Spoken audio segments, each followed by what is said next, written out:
Tout d'abord, j'aimerais remercier les organisateurs pour m'avoir invité à donner cette conférence aujourd'hui, et surtout l'IASP qui coordonne ce symposium très intéressant sur la Covid-19. Et c'est un problème qui perdure. Alors aujourd'hui, je vais parler du projet mené dans notre laboratoire visant à analyser l'impact de l'infection à SARS-CoV-2 sur le cerveau. Alors, bien sûr, mon laboratoire s'occupe principalement d'études de cas, mais lorsque la pandémie, celle de la Covid-19 a commencé, nous avons décidé de participer à la compréhension de cette grave maladie et d'utiliser notre expertise dans le domaine des infections, du cerveau et du système nerveux central pour apporter notre contribution. Je m'appelle Tiago Cunha et je suis professeur associé à la faculté de médecine de Hebrew Preto, au Brésil.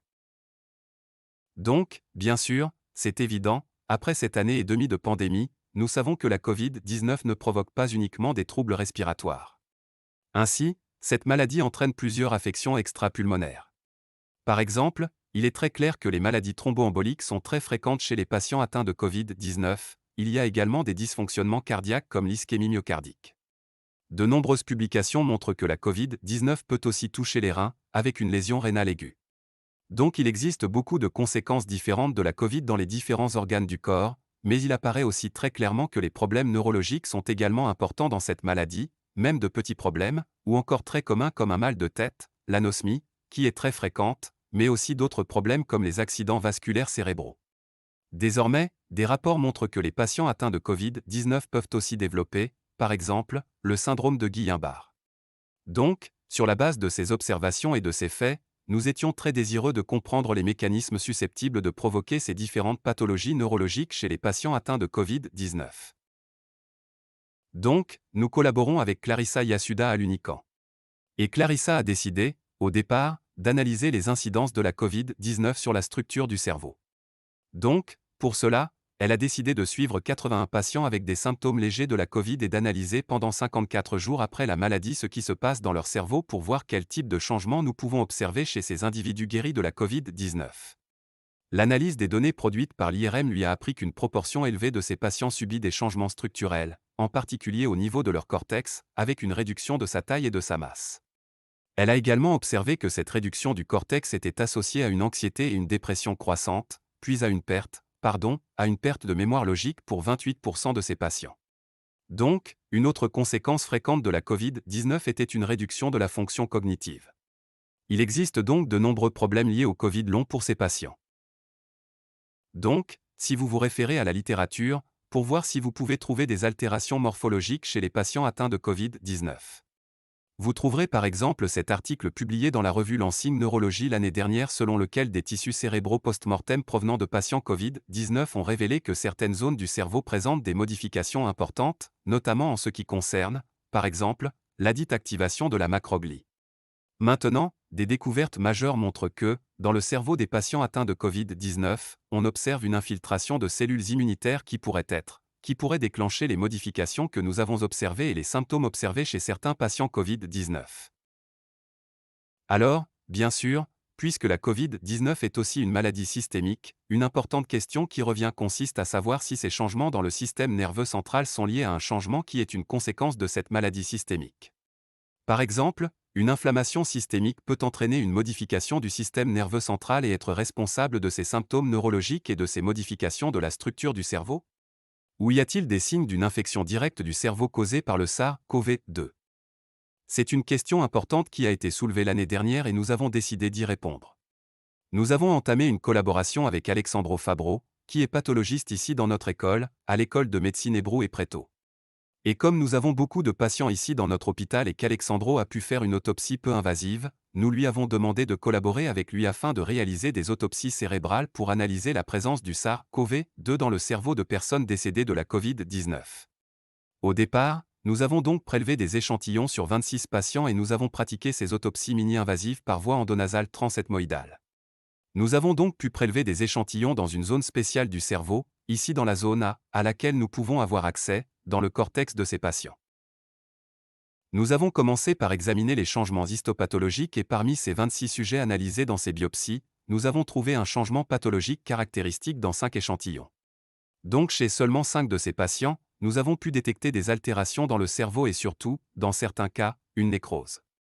Nous détectons également une sorte de lésion cytopathique et, dans certains cas, nous sommes également capables de détecter l'infiltration de cellules immunitaires, en particulier dans les espaces périvasculaires du cerveau. Donc, comme nous n'avons détecté de changement que chez 5 patients et nous sommes passés à l'analyse pour essayer de trouver un quelconque matériel génétique du SARS-CoV-2 dans le cerveau de ces 5 cas de patients. Donc, lorsque nous avons analysé la charge virale, nous avons analysé les copies du matériel génomique de SARS-CoV-2 dans les échantillons et nous avons pu montrer que dans ces 5 échantillons nous avions détecté certains signaux, un certain matériel génome significatif du SARS-CoV-2 dans le cerveau de ces patients. Ainsi, puisque nous pouvons détecter ce matériel, nous avons décidé d'aller plus loin et de déterminer si nous pouvons obtenir des confirmations par d'autres techniques. Par exemple, par la détection d'antigènes de ces tissus du SARS-CoV-2 dans le cerveau, et également d'analyser le type de cellules d'antigènes du SARS-CoV-2 dont nous pourrions détecter la présence dans le cerveau des patients du Covid-19. Donc, ensuite, nous passons à l'immunofluorescence, à l'immunocoloration de l'antigène spike du SARS-CoV-2. Et avec la monocoloration de la protéine spike du SARS-CoV-2, nous avons pu détecter une coloration positive chez ces 5 patients. Lors de l'analyse, nous avons aussi effectué des colorations pour l'ARN double brin, qui pourrait être un marqueur de la réplication du SARS-CoV-2. Nous avons aussi été en mesure de détecter l'ARN double brin dans le système nerveux central et surtout, lorsque nous analysons le type de cellules dans lesquelles se trouvent ces antigènes spike, ces réplications, dans le cerveau, nous sommes en mesure de déterminer que ces marqueurs s'exprimaient principalement dans ces cellules GFAP positives, ce qui nous a indiqué que l'infection et la réplication du SARS-CoV-2 doivent se faire principalement sur les astrocytes. Mais nous avons aussi ensuite coloré avec LIBA1, un marqueur de microglie dans le système nerveux central et nous ne détectons aucun signal d'infection à SARS-CoV-2 dans la microglie. Mais nous avons aussi détecté une infection de certaines séries de neurones colorés par NEN, un autre antigène neuronal. Donc, lorsque nous les quantifions en immunofluorescence, comme vous pouvez le voir ici dans cette quantification, nous pouvons voir que la plupart des cellules infectées dans le système nerveux central par le SARS-CoV-2 sont des cellules GFAP, ce qui signifie qu'elles infectent principalement les astrocytes. Mais nous avons également pu détecter une infection dans les neurones, mais pas dans la microglie. Il y a également une infection dans des cellules que nous ne sommes pas en mesure d'identifier. Probablement les cellules endothéliales ou même les péricytes qui sont aussi d'autres types de cellules pour lesquelles les publications apportent des preuves d'infection par le SARS-CoV-2. Il s'agit donc de confirmer ces données et de progresser dans la compréhension des conséquences de l'infection des astrocytes dans le système nerveux central par l'infection du SARS-CoV-2. Nous utilisons un modèle in vitro, donc nous développons des astrocytes humains in vitro, les cellules sont dérivées des iPSC, les cellules souches pluripotentes induites. Nous avons donc généré des astrocytes in vitro et nous avons décidé d'infecter les astrocytes humains in vitro avec le SARS-CoV-2 pour analyser ce qui se passe avec les cellules après l'infection. Et nous avons observé qu'après avoir infecté des astrocytes humains avec le SARS-CoV-2, la charge virale augmente dans les cellules, ce qui indique probablement une réplication du SARS-CoV-2 dans les astrocytes. Les données confirment donc que le SARS-CoV-2 est capable d'infecter les astrocytes in vitro, ce qui confirme nos données in vivo. Maintenant, il y a une réplication du SARS-CoV-2 dans les astrocytes in vitro. Donc pour confirmer ces données PCR, nous avons décidé d'effectuer un test de détection par immunofluorescence de l'antigène du SARS-CoV-2 dans les mêmes cellules. Comme vous pouvez le voir ici, 24 heures après l'infection à SARS-CoV-2, nous avons pu également détecter une protéine spike de SARS-CoV-2 à l'intérieur des astrocytes. Nous sommes également en mesure de détecter l'ARN double brin dans les cellules, indiquant que le SARS-CoV-2 est vraiment capable d'infecter les astrocytes humains in vitro et aussi, ils peuvent donc se répliquer dans les astrocytes in vitro. Nous avons donc réalisé des expériences supplémentaires pour prouver que les astrocytes sont capables d'être infectés par le SARS-CoV-2. Pour cela, nous avons choisi une approche différente en utilisant un pseudovirus, le virus VSV exprimant la protéine spike du SARS-CoV-2. C'est donc un virus chimérique dans lequel le récepteur, la protéine VSVG a été modifié pour exprimer la protéine spike. Lorsque nous avons infecté des astrocytes avec ce virus chimérique, nous avons pu voir que les astrocytes deviennent vulnérables à l'infection de ces VSV spike, indiquant à nouveau que les astrocytes sont des cellules susceptibles d'être affectées par le SARS-CoV-2. Logiquement, la question suivante de notre projet a été: par quel mécanisme les astrocytes peuvent être infectés par le SARS-CoV-2? On sait que le SARS-CoV-2 utilise de nombreux moyens pour infecter les cellules humaines. Mais il existe également des preuves que d'autres récepteurs cellulaires peuvent être ciblés par le SARS-CoV-2 et peuvent être utilisés par le SARS-CoV-2 pour favoriser l'infection. Donc, dans un premier temps, nous avons utilisé une banque de données publiques de cellules cérébrales humaines. à partir du séquençage d'ARN à noyau unique de patients de la COVID-19 et nous avons analysé l'expression de différents récepteurs pour le SARS-CoV-2. Et, comme il est désormais reconnu dans la littérature, l'expression du ACE2 dans le système nerveux central est très faible dans différentes cellules du système nerveux central. Mais ce que nous avons trouvé de très intéressant, c'est qu'un autre récepteur important, la neuropiline, NRP1, est exprimé très fortement dans différentes cellules du système nerveux central et ce qui a attiré notre attention, c'est que les principales cellules du système nerveux central, qui expriment la NRP1, sont les astrocytes. Donc, pour confirmer ces données unicellulaires, nous avons d'abord effectué notre analyse Western blot et en fait, nous ne sommes pas en mesure de détecter une expression ACE2 dans nos astrocytes humains in vitro. En revanche, ces cellules que nous avons utilisées, ces astrocytes humains, expriment beaucoup la NRP1, ce qui indique que la NRP1 peut être un récepteur pour le SARS-CoV-2 dans les astrocytes.